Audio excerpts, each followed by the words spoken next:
Hello and welcome everyone. My name is Alex Grass and I'm a senior in the College of Arts and Sciences. I currently serve as the GU Politics Student Advisory Board Forum and Events Chair, and previously I served as the Director of Operations for GU Votes, spearheading efforts to increase voter engagement here on our campus. To frame tonight's discussion, I'd like to share a personal story. But just before I get into that, I would like to give a trigger warning on gun violence, so if anyone would like to leave the room, please do so now and we will wait for you. Good? All right. While I was in the middle of a cross-country race in high school, my mom received a wave of calls. Have you seen the news? Have you heard from your sister? The date was October 27th, 2018. That day, 11 people died at the Tree of Life Synagogue in Pittsburgh, Pennsylvania, the same synagogue my aunt and uncle regularly attended. While I'm fortunate enough to say that my family was not personally hurt, I know that many cannot say the same and that the psychological wound runs deep within the community. In the aftermath, I was overcome by fear, anger, relief, grief, and ultimately rage. While in the past this cacophony of emotions may have overwhelmed me, this was not the case, thanks to our guest speaker tonight, as I had a place to channel these emotions at March for Our Lives. As I began organizing and advocating, I joined the growing number of young people who were tired of being excluded from politics and being told that the status quo is good enough. For all of these reasons, I am honored tonight to introduce Congressman Maxwell Frost. The first member of Gen Z to be elected to Congress, Maxwell Frost represents the people of Central Florida in the United States House of Representatives. As a former organizer, musician, and activist, Frost was inspired to get to work at the age of 15 after the lives of 26 innocent people were claimed at the tragic mass shooting at Sandy Hook Elementary School. From that moment on, Frost has dedicated his life to fighting gun violence and empowering communities both in Florida and across the United States to get behind gun reform. In 2016, after years of organizing and advocacy work, Frost himself became the survivor of gun violence after witnessing a shooting at Pulse nightclub in downtown Orlando, Florida. This experience only further committed Frost to fight for common sense gun laws and to an end of this senseless loss of life. He did this both through leadership roles at the ACLU and eventually March for Our Lives, where he served as National Organizing Director. Now, as a freshman member of Congress, Maxwell Frost serves on the powerful Committee on Oversight and Accountability, where he works every day to deliver on his mission of ushering justice and transparency for Floridans and Americans.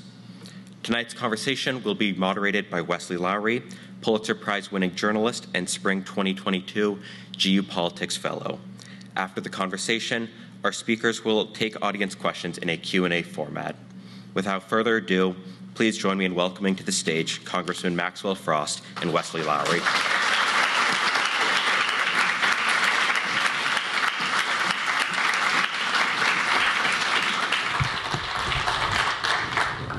All right, hold on, are we?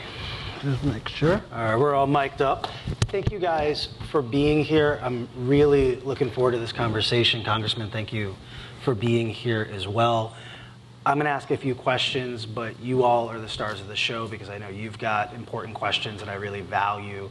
One of the things I love about GU Politics is the ability to bring people who are changing the world, changing our politics here, to our students and to allow our students to be the ones to ask their questions, to hold feet to the fire, to get inspiration, and perhaps to give inspiration as well. And so I've got some stuff, but after not too long, you guys be prepared. You see the microphones, you guys are going to be asking questions as well. You know, Congressman, I wanted to jump right in. How scared are you for November 2024? Well, I used to work on campaigns, so I'm always scared on every election until the last day, because you always organize like you're 20 points down. I mean, I do have big concerns, not just in terms of the presidential election, but there's a lot of elections that matter, especially in the state of Florida. I mean, when you live in a state where you're under attack as much as we are by every branch and sector of government in your state, you really pay attention to every little thing. So there's a lot of things on my mind for November. We have 2 ballot initiatives that'll be on the ballot in Florida that are very important. One to codify abortion rights into our state constitution, and then the other to legalize adult use marijuana. We want to see both of those passed. We have important school board races in Florida. Y'all have heard of Moms for Liberty? Well, one of their hotbeds, or one of the places that they really focus on, is the state of Florida. And we've already seen many seats be taken over by Moms for Liberty candidates, even in Orange County, which is where I live, which is a very blue county. Which means there was some sort of bipartisan cross-party appeal that school board candidate had, which concerns me and which shows a weakness on our end. So there's a lot of elections I'm worried about. I'm worried about the Senate. The Senate, this is the hardest math that we've had as Democrats in, I think it's 47 years, to hold on to the Senate. So we have some real challenges ahead of us, but we're going to win. Why are you so confident? Because you have to be. No, and I'm confident because if we do what we need to do, if we do the work, I think we will take back the House of Representatives. I think we will re-elect the president and reject Donald Trump for another term. And I think in the state of Florida, we will pass both of these ballot initiatives and show people that our state is worth fighting for, and that there's people in the state of Florida who, I believe our state's a progressive state in terms of policy, just not in terms of politics. And so I feel optimistic with November, but I'm not just one of these people. I'm not just going to sit up here and talk about it. I'm going to be going to work. I've already been traveling a lot across the country. I'm going to be traveling a lot more. And I use my own campaign money to build up an organizing apparatus in Central Florida and across the state of Florida, where we pay young people to teach them how to organize and actually get them organizing year-round. We have 3 cohorts that we do. So I'm about the work, too, and we just need more people to get to it. How do you hold your identities as both an organizer and an activist, but then also as an elected official, right? I think there are times where there is some tension inherent in those things. Sometimes as activists, the whole point is to yell at someone like you, right? Or to pressure or coerce, that's part of the game. And now you are also working within a system. And there's a lot of conversation. There's been a lot of conversation always about inside and outside and different levers, right? But for you, as you have added this additional hat, have you felt tensions there? Are there times where things have been difficult, or how do you think about navigating? Oh yeah, no, it's very difficult, and there's tension for sure within myself. But I ran for a year and a half, so I had a long time to really reconcile the whole thing with myself. I realized I was running to go into an institution that has caused a lot of harm to people like myself and to people across the country and people really around the world. But I also recognize that we need people we trust in these positions. And the word trust can mean something different for everybody. And I trust myself. And that's part of the reason I decided to run, is because I trust myself to advocate on the issues that I care about and that I know my constituents care about. And that's why I ran in the first place. But I will say that, being here has showed me that a lot of the tactics I use as an organizer, as an activist, are so damn effective. I remember, so when I worked at the ACLU, I ran a program called Rights for All in South Carolina. The Rights for All program was something the ACLU did in the 4 primary states. This is when we had 1 million people running for president on the Democratic primary.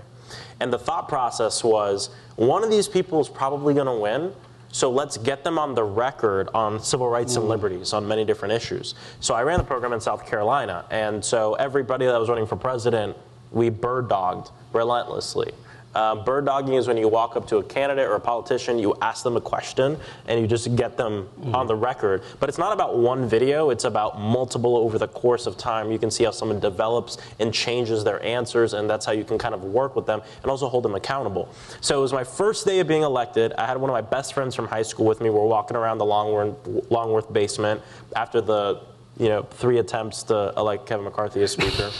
And I get bird dogged. Somebody walks up to me with a video camera, and they threw me it was like an easy one. They were like, "Do you support veterans?" I was like, "Yes," and then that was it. So it was a super easy one. But after they walked away, my friend looked at me and was like, what the hell was that? I was like, I think I just got bird dogged. And I was like, thank God it was an easy one. And she was like, what if it wasn't? Like, that's a lot of pressure. What if it's something you don't know nothing about, or something, maybe you misspeak or something like that? I was like, yeah, it sucks. It's effective. I don't want to be bird dog, but and I think the same way on a lot of different tactics and things that we've used before. But I think now I just realize I've always had an appreciation for the inside game, and there are people in the inside game that are not politicians. It's staff, policy people who work for organizations who focus on that inside game. But we need both to do what we want to do. One thing you were talking about earlier as you were meeting with some of the Georgetown politics fellows was the idea of both young voters but also voter apathy in these elections, right? That you were someone who got into both organizing and elected politics in part because you saw something that was offensive to you, that didn't work, you were upset about, you didn't want to live in a world where there was gun violence like this, for example, and decided you were going to set out to do something about it. We know that a lot of the apathy or frustration from a lot of young people comes from the feeling of no matter what they do, it feels like some of these issues are intractable, right? That they're out in the streets and yet another set of bombs is going over into Gaza, or that they were at March for Our Lives and they organized a local chapter and they haven't been able to get their state to change any gun laws, and now there's another mass shooting, or there's we talked about the Senate earlier, right? And well, it's a map that by design isn't fair and equitable, right? How do you abolish the Senate? I'm half kidding. Yeah, we can get into that. Right? You know, but it is this question of how do you hold. You know, I don't want to ask this in like a stupid. So what should people do? And how do? But there is this sense of there is real difficulty in that apathy, that feeling that the game is rigged. By the way, that type of language is not just stuff that people like Donald Trump use. It's stuff that Bernie and Elizabeth Warren use because it resonates because so many Americans do believe correctly that so many things are set up against them. How do you both acknowledge that to be true, and then therefore how do you combat that? Like if that is true, which I believe you believe is true, right?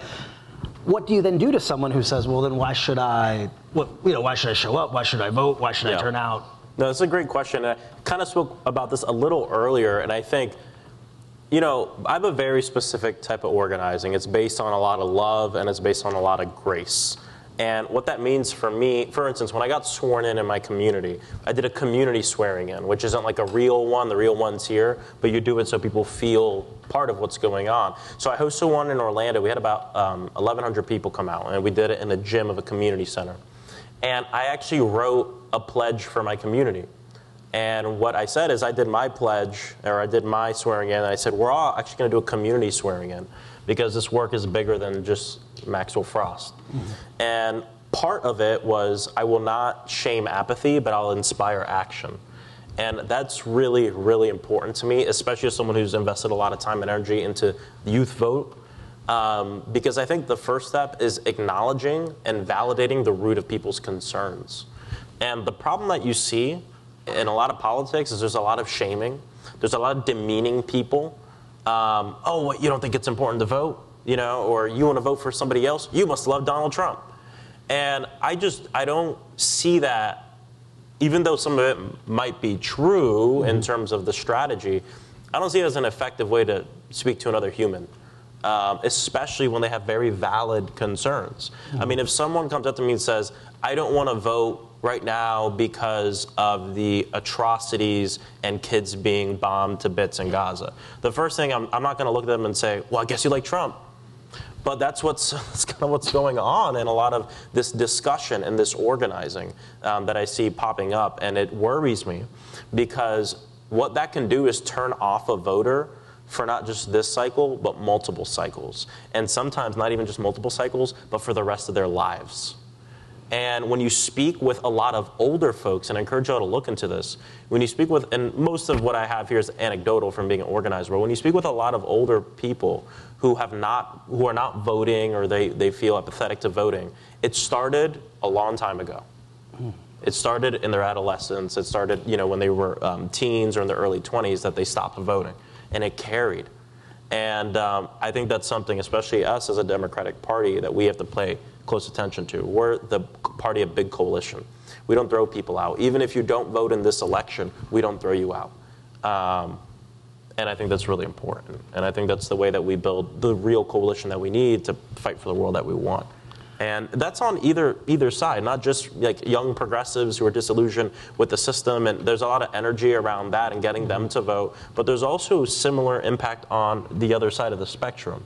And I believe in bringing people together. When I first decided to run for Congress, I asked myself, like, what does it mean to be a progressive in the state of Florida, in the South, where we have a very right-wing, I would describe as a neo-fascist, authoritarian government that is oppressing our people, and we don't have a lot of political power. So I don't have the time to, like, shame, guilt people for not agreeing with me 100% of the time, when we have to build a broad coalition so that way it's not illegal to be in the same house as an undocumented person, which, by the way, now in the state of Florida, it is. Like, those are the things going on in my mind. Certainly. So. You also talked earlier a little bit about again in the small group, about the difference between ambition and passion. And I was hoping you could expand on that a little bit. You were talking about the idea that we need leaders who are passionate, not just ambitious. Can you walk through how you define those things and what you mean by that? I think it would be valuable for the Yeah, people. Well, I bring it up because I said this earlier group, like Gen Z is a very entrepreneurial generation. Like, we create new things. There's a million Gen Z voting groups and this and that, and it's all great. But oftentimes, like, organizing isn't about creating something new, but it's about, like, joining forces with other people. And people have been doing this work far longer than us. And there's this balancing act. And my fear is I've met a lot of people in this work that are my age that I've felt like are getting into it because they are very ambitious people, but not because they're passionate about a specific issue. And for instance, there's a candidate who's running in Central Florida who I love and I've endorsed. And there's a lot of people who've pushed him to, he'll be the first Gen Z member of the Florida State Legislature, which is great. But that's not a reason to run for office. A reason to run for office is to end gun violence. It's to fight the climate crisis, et cetera. And now he's focusing his messaging on, I'm running to codify abortion rights, to fix this housing crisis we see, et cetera. Those are real positions that require passion to talk about and to work on versus just ambition to wear a lapel pin or be in Congress, to be the first whatever, or be a young person that's elected. And that was never what it was about for me. I never talked about being the first Gen Z. Number one, I didn't even know I was going to be the first Gen Z member of Congress till a few months in. And then when we found out, we intentionally never put it, it's not in any mailers, it's not in any of my commercials, it's not in anything we did, except I brought it up when I was raising money because it helped me raise a lot of money.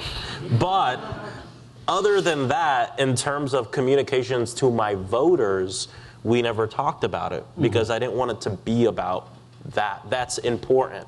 And I want to be clear. Like, I feel incredibly honored to have been able to do that. I'm also the first Afro-Cuban in Congress. No one talks about that. So all these things are important to me. But all the parts of my identity are important to me. But I don't walk into Congress and go, time to Gen Z it up. Like, give me that legislation. Let me Gen Z it. Like, I'm not thinking that way. I'm coming as my 100% authentic self. And there's a lot of parts of me that I think are valuable in the institution. It's interesting, though, because the caricature would be that the millennials and Gen Z are hyper identity focused. That's all you care about is all of these things. And, and yet, and they're important. Sure. But it's interesting to think about how, part of what you're arguing proactively is that you're not just defined by those things. You can have, being a member of this generation doesn't mean we all agree politically and different things like that. There could be a Gen Zer who has very old conservative views. So I think we have to look at the totality of someone. I actually went through this period, especially as a young progressive, as an organizer, I went through this time where I was like, man, I hate identity politics, man. They're trying to, everything's a class war, like, get out of here. And then you really research what identity politics really is and what it was meant to be. And you realize that it is so important. The non-perverted version of identity politics, which is like, I'm black, you're black, vote for me because of that. But it's about, I'm black, this is the way the world sees me, It's the way I see the world. This is the way the world interacts with me because of the color of my skin, because I'm Afro-Latino, because I'm a musician, because I'm an adoptee, because I'm from the South, because I'm from here, because of this. And this totality of your identity is an important element of your political view, and it should be. And so I'm actually a big fan of identity politics when we talk about what identity politics truly is and what it was meant to mean. But it's been perverted by politicians, which is unfortunate because now a lot of people, especially in the progressive wing, hate the word identity politics. But when you look into what it really is, it's very important into your self-identity, and also it should influence the way that you advocate on behalf of your people and for yourself and for your own community. Of course. A quick fun one or two. Who are your friends in Congress? Like, who do you like? What are some stories about people that people would be like, wait, what? So-and-so's like that? Yeah, well, every morning I go on a run with Marjorie Taylor Greene. No, I'm joking. I don't do that. Hell no. No, so... Hey, look, I have multiple bipartisan bills. One of them's going to be on the floor next week. Like, you know, but there's 435 members of Congress. You don't have to work with every single one of them. All right. So... who are some friends I have in Congress? I feel super blessed to have a lot of people I look up to and personal friends in Congress. We have like a freshman crew of like young, you know, people of color, progressives, that when we came in, we all kind of gravitated towards each other. So it's like Congressman Greg Gassad. He represents Austin, Texas, and San Antonio. He's also a fellow music lover. You have Summer Lee from Pittsburgh, Pennsylvania. Delia Ramirez, Robert Garcia, Morgan McGarvey. We all kind of just started hanging out together, and I consider that, you know, a lot of my Congress family. And then, you know, as I got in, there are people who became very important in my life as friends, but also as mentors. One of them is Jamie Raskin, who is the Democratic leader on House Oversight, and I sit on House Oversight. And I've gotten to spend so much time with Jamie, getting to know him and learning from him. And he's one of the most intelligent people in Congress, and he exemplifies that difference between having more ambition or more passion. I mean, Jamie's someone who has it all. Our vice-ranking member on Oversight, AOC, has become a very close friend of mine, and she was assigned as my official mentor for CPC, Progressive Caucus, but she's the second youngest member of Congress. When I first got here, she gave me a lot of advice because I had no money, and she didn't have no money when she came in. So she gave me a lot of it, like personal advice on things, and she's become a very close friend. And you know, I bring a lot of them to. I have like an unofficial congressional concert crew. Okay. And I bring a lot of them to go to concerts and to go to shows here in D.C. What concerts you been going to? We've been to a few. We went to All Things Go, which was great. Yep, it was a great show. We saw like tons of artists. I don't know, it was like Boy Genius and all that. But it was funny because we weren't going to be able to go because there was a government shutdown looming. And I was like, damn, the government shutdown's going to suck because I won't be able to go to the music festival. No. But we ended up keeping it open. And we were able to go for the last day. We've seen a lot of artists here. I mean, Kuko, who's an awesome What's your favorite artist. venue? Here in D.C.? Yeah. I've been to almost all of them except Black Cat. Oh, yeah. Which I know is a big one. I'll tell you my two favorite. For big shows, I love the Anthem. I think the Anthem is sick. And then for smaller shows, obviously like 9:30, but the Atlantis, if you haven't been, is connected to 930 Club. It's owned by, there's one family that owns 930, Atlantis, the Anthem, and Mary Post Pavilion? Yeah. They own all of it. They're a local DC family. But the Atlantis is such a cool venue. Definitely check it out. It's 3 stories high, and it's small, so you're actually kind of like looking down at the artists, which is really cool. And then they have a rooftop that they made it look like a street corner. And you can go up there and have some drinks and stuff. So it's a really cool venue. What has surprised you about Congress? Is there anything that you were expecting that was different or that you were not expecting?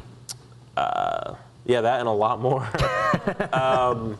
You know what surprised me about Congress is you hear a lot about the lack of bipartisanship in the institution. And oftentimes we blame the people for that, which I think obviously the people are a huge part of that. I'm not absolving people of any blame. But when you get there, you realize that it's also built into the institution. like the operation of the institution does not reward bipartisanship, and it really pushes you to be not work in a bipartisan way. I'll give you an example. When I got to my orientation is like before you start fighting with each other and hating each other. So I'd say it's the best time to meet people from the other side of the aisle. But in orientation, the only time you spend with Republicans, or the only time you're together, is during class, the first few hours of the day, where you're like listening, you're not supposed to be talking. Then after lunch, you get separated for the rest of the day. And that's it. So you have to really go out of your way to build those relationships. And we should go out of our way to do it, but it should also be built into the institution. There's a lot of other things that you notice about the institution, too. It's very much based on showmanship. I mean, who's been in a committee room before? Okay. Let me tell you what a committee room looks like. It's a dais, and then there's like a literal audience, and there's stage lights that you would find in like a theater that point on you. For me, I think about a committee, and I think maybe like in the round, or like a horseshoe, or something like. Some of the Senate committee rooms are like that, but in the House, it literally looks like a stage for theater, and it's what a lot of committee work has become, unfortunately. So there's a lot of things in the institution that I think needs to be changed to help us work together in a better way, and see the humanity in each other a little bit more. Sounds like you should try to get into the leadership and change some stuff. Oh, I don't know about that. The last question I'll ask before we go to the audience, and so you guys are going to get ready, and you can even start queuing at the microphones if you want. Well then, that's what I like to see. They have questions, I have answers. Yeah, they got good questions, and they're going to be way harder than I was. No, perfect. This was easy. There are certainly young people in the audience who have both the passion and the aspiration to maybe one day be sitting in this chair where you are, or to be wearing that pin, or to be a leading figure on some of these fights that they really care about. Yeah. What would you say to them, or what should they be thinking about as they prepare to try to have a path of making a difference, and also a path that is public in a way? Because I know because that's a component of it as well. I mean, I think it's good to be really sure of what you see as your job in this movement, whatever I don't know what everyone's politics are in this building, but I think that's really important. For me, I made the decision that I wanted to organize, I wanted to build power, and I wanted to do it specifically through music, cultural organizing and work, and also electoral organizing. In the middle of all that, when I went on Twitter and saw like a black man being lynched in broad daylight, George Floyd, I kind of shifted and went more into direct action, protests, and mutual aid for a while. And the jail in my district, I was jailed in during that time. And so I feel really blessed to have been a part of many different types of organizing, and I respect it all a lot. So the top advice I'd give to everybody here, just for the longevity of our movement, is to have respect for all the different types of organizing people do. Because I've been in spaces where people go, voting doesn't matter, doesn't do anything. I've been in voting spaces where people say, marching doesn't do anything, why would you do that?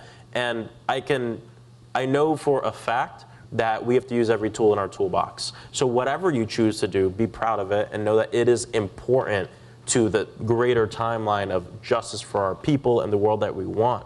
And it's important. That mutual respect, I think, is something that's missing a little bit on the left sometimes. And I think it's to our detriment, because I'll tell you, our opposition is using every tool they have and funding all of them. And it's part of the reason why we're losing a lot of the time. And sometimes a lot of our wins are because the opposition made a big mistake. And I think that's an important thing to keep in mind, as far as me being a young person thinking about, like, how's this going to look in 10 years? So just be sure yourself and respect each other for the work that you're doing. I think is really important. Of course. Let's have a quick round of applause for the Congressman. Thank you. All right. And so now we'll get to the stars of the show, you all. And so we'll go one after the other. We'll start over here. We'll pop over here. Do us a favor and introduce yourselves. And as always, you know, you guys are going to have really smart questions. Let's make them questions, not speeches, so we can make sure we get to everybody before we head out. And so go ahead. So my name's Eli Goldstein. I'm a student at McCourt University. And first of all, I'm a big fan. Second, you were saying about respect, and you were also saying that you had a really good confidence that Democrats could win these elections in November. that we need to win these elections in November. But what I've seen, like as a college student, like talking to people that don't always agree with what Biden or the Democrats have been doing, just in general, or the ages or whatever it may be, a lot of them, the ones I've talked to anecdotally, don't seem even if you try talking to them, they're like, there's nothing that they can do to get my vote because of age, Gaza, whatever it may be. How do we get them? Because, as you said, like Donald Trump is a huge threat. The MAGA movement is a huge threat. So, like, how do we get them to show up? Because if we don't show up, even if it's like not the ideal circumstances right now, how do we get them to show up so we can make those movements instead of losing elections and maybe not having them again? This is a good question, and I'm going to preface this by saying I think a little differently than other folks. A lot of people might have a lot of disagreements with what I'm about to say. But you mentioned there's a lot of people who don't even want to hear it. As an organizer, if I'm knocking doors and someone slams the door in my face, I'm moving on. And I think that's a lot of times a big part of organizing is trying to understand when is it time to move on to the next person to talk to. Not giving up on the person you just spoke to, but saying, I understand, I respect you, I disagree, but I'm here if you ever have any other questions. And I think that's really important because we put a lot of pressure on ourselves as I'm assuming all of us are very political people, to think wow, my conversation with this person is gonna be the one. And after this conversation, they're gonna register to vote, they're gonna get, the Biden hat with the eyes things, and they're gonna go vote. And it's just not and I think this is why everyone needs to knock doors for an election, because you learn how to take rejection and you learn how to use that and see a bigger picture. And I think it's important. I've been rejected so many times at the doors that it's just a part of organizing. I'm not saying give up on people, because I'm going to knock that same door. Maybe another volunteer will knock it a few weeks later. Maybe they'll have a better conversation. Maybe the person will be in a different place in their life. Maybe something happened. But don't put too much pressure on the conversation you're having. See it as like a piece of a bigger puzzle. And hopefully it gets that puzzle gets that person to vote this election.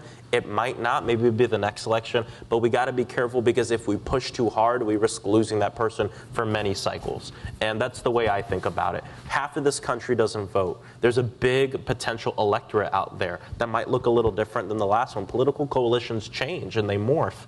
And again, I'm not saying give up on people. There's a large group of folks, most of this country, that are concerned about what's going on in Gaza. There's a group of people in this country who are very concerned about age, or a group, everyone has different concerns. And within that pool of people, there will be people who say, this is the red line, no matter what you say to me. But there's another group of people in there who might come around to make the vote, or depending on what the president does, or et cetera. And I think it's important seeing that bigger picture, or else it's easy to feel really hopeless about the situation. But we can't, I think about it too with even fundraising. Do y'all know what call time is? Call time is when you sit down and you call people and ask for money. It sucks. But, if you're having a conversation with the donor and they're not coming around, and it's like you've been on the phone for 25 minutes, your call time manager is going to start looking at you and being like, wrap it up, we got to move on, because there's a lot of other people to talk to. And I think that's sometimes for the betterment of the person you're talking to on the other line and for yourself. So that's what I have to say. Yeah. Hi, Representative Frost. Thanks for coming and speaking with us today. My name is Grace Copps. I'm a sophomore here at Georgetown, studying government with minors in journalism and justice and peace studies. I'm from New York City, but my cousin lives in Orlando. I was also at All Things Go. Hey. My question is, I know that you spoke about working to codify abortion rights in Florida. How will you, as a U.S. congressman, work to codify abortion and LGBTQ plus rights on a national level? Yeah, we need it, and this is part of this is why elections matter. But it's true, because what can I do to work for it? Well, I'll be pretty candid with y'all. I can co-sponsor the bill. I can give some speeches, which I do. I give a lot of speeches. I can tweet. I can go on the TV. I can talk with my colleagues who are not going to sign on it. And then I hit a wall on codifying things nationally. And then I can focus my organizing efforts on ballot initiatives in the state, so I can work with my constituents and my people. But, politics is math, especially working in a representative body. And the math is not where it needs to be. So we need to change the math, So we have the numbers so we can pass these bills that codify Roe versus, or that codify abortion rights in this country and even go beyond Roe. And then also pass sweeping protections for our queer community, so places in Florida can't pass this Don't Say Gay, or places in Florida can't pass these horrible bigoted laws. So working on the electoral side's a essential part of what you just asked me. And the way I see it as an organizer is my job now is to work at changing that math, which we're doing. And like I said, we spend a lot of my own campaign dollars on organizing and helping other candidates get elected. I'm going to keep talking about it and making sure we bring it up in every hearing. And we have a lot of creative ways of doing this. And then using my platform to help uplift other people's work around this space. Especially in my state, the mutual aid work is very important right now. On May 1st, abortion will pretty much be completely banned in the state of Florida. It's a 6-week abortion ban, but no one knows it's 6 weeks. And so we're focusing a lot on raising money and resourcing, organizations like Florida Access Network that help people go to other states to get abortions and get the reproductive care that they need. Thank you. Yeah. Thank you for coming, Representative Frost. My name's Anshuraj Paul. I'm a freshman in the College of Arts and Sciences studying Econ and Government. I had 2 questions. The first one is, I saw this joke on Twitter that said, if you make Florida a socialist republic on a referendum and put Donald Trump on the same ballot, both of those things would pass. Why does Florida have such a huge difference in what its citizens believe and how they tend to vote on a level? Yeah. On the federal level? And my second question is, can I take a quick 0.5 after you're done answering your question? Yeah, sure. Okay, let me tell you this. I can talk about this for a long time. I'm going to try to do it quickly. Florida is a case study in the difference between politics and policy. What do I mean by that? I'm not going to go far back in history here to prove the policy part. Look at our ballot initiatives. The past 4 cycles, more than 60% of Floridians recently said yes to a $15 minimum wage, said yes to giving people with previous felonies the right to vote, said yes to medical marijuana. We have 2 very progressive ballot initiatives codifying abortion rights and adult use marijuana, which, by the way, adult use marijuana is recreational marijuana, but polling shows that adult use gets more voters, so say adult use. All right. And adult use marijuana. These things are polling upwards of 70% right now in the polls, and I'm very confident they're going to pass if we do what we need to do. So, but then you start scratching your head, how does a group like this vote for these progressive ballot initiatives, but then votes for Ron DeSantis by the tune of 19 points last cycle? And this is something the GOP has gotten really good at in the state of Florida, which is creating a sense and an environment of ambiguity that's not about specific policy proposals, but is a politics based on vibes. And it's a politics based on vibes and emotion. And we might laugh, but man, that's some powerful shit. That's really powerful. It creates a culture. I mean, I can say, make America great again. And a lot of people are going to think of an entire vibe with an entire agenda and a color of a hat and a guy. And think about everything that pops in your mind. That's a lot.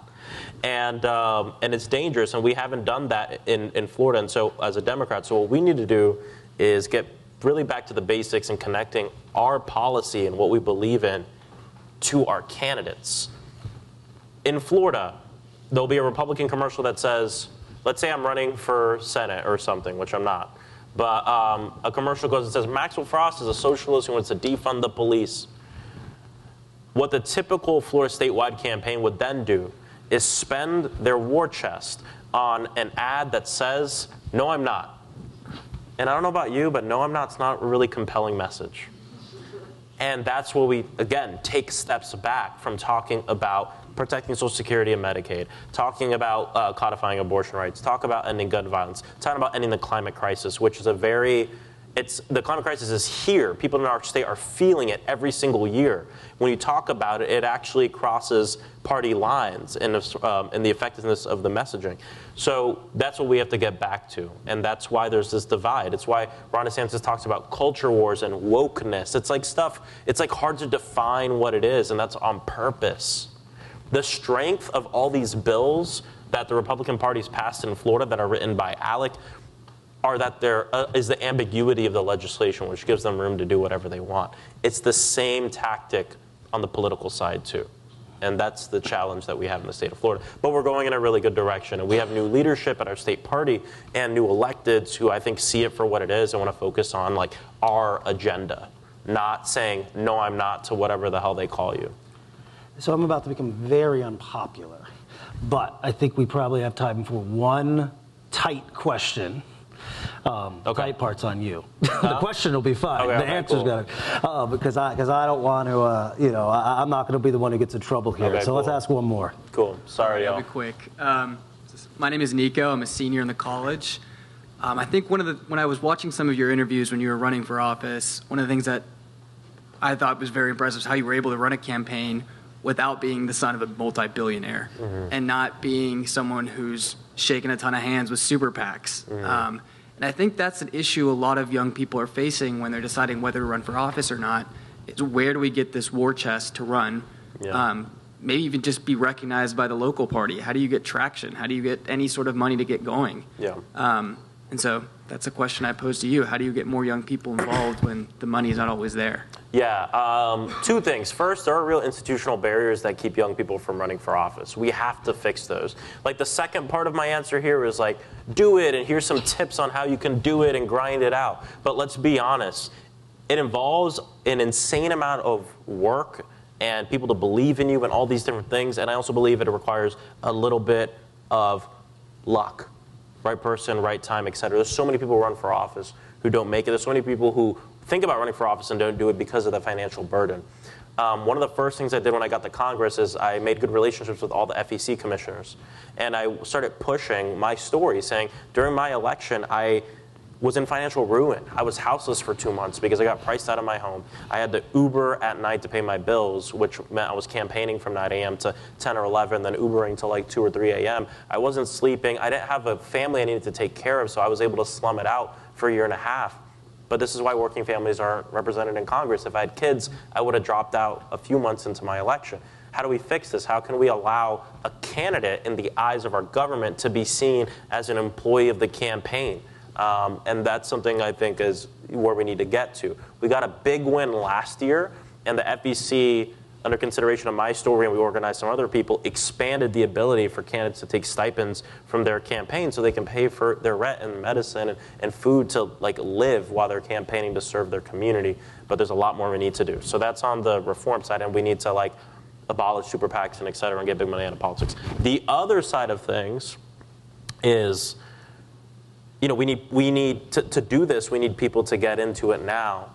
And no one paid me any mind on the establishment side until we posted up our fourth quarter numbers, which was $403,000. And that's a big number to raise for like, you know, me at that time where no one cared about me. And as soon as I posted that number, I started getting calls. And people started saying, oh, wow, he's viable now. That's what viability means, like how much money raised. It's horrible, but it is what it is right now. And the way we hit that number with an average contribution of like 30 or 40 bucks is we kind of revolutionized and changed the way we did the call time. So usually when you're a volunteer on a campaign, you're knocking doors. And I was like, damn, we need to raise money more than we need to knock doors right now in this point in the campaign. So we took our whole volunteer force and we put them behind phones.